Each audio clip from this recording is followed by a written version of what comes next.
Okay, if you're watching this video right now, it's because you needed some help with group work problem 2. So I'm here to walk you through these two problems for group work problem 2. If we look at this first equation, I have 8y on one side and I have 7y on the other side.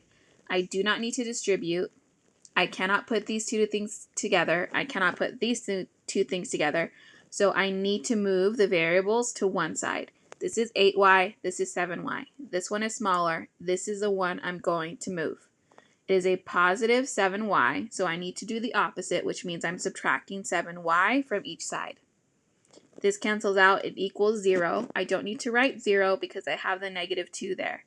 So 8 minus 7 is 1y. I can write the 1, but I don't need to. I bring down my plus 4. I bring down my less than symbol, and I bring down my negative 2. Okay, at this point, I want to get rid of anything that's not attached to the y, which is the 4. This is a positive 4. So to get rid of it, I need to do the opposite. I need to subtract 4 to both sides. So that cancels out there. What I end up with is y is less than. Now let's check our integer rules. Negative 2 minus 4 keeps change. That's negative 2 and negative 4, which is negative 6. So in set notation, squiggly bracket, I want y such that y is less than negative 6.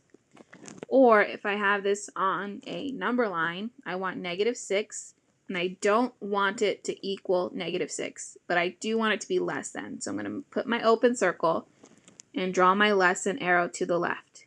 To the left is less. Left to the less. Okay? Take a look at this second problem. Now, in this problem, there's two ways I can do it. I'm going to do it one way. If you did it another way, that's fine with me, as long as you got the correct answer. So what I'm going to do first is check if I can distribute, and I can. So I'm going to distribute the 6. We get 6x minus 30 is greater than or equal to 30. Okay, again, I want to get rid of whatever's on the variable side that's not immediately attached to the variable. So if I want to get rid of something on this side that's not attached to x, that would be the negative 30. To get rid of the negative 30, I would do the opposite, which is adding 30. So add 30 here.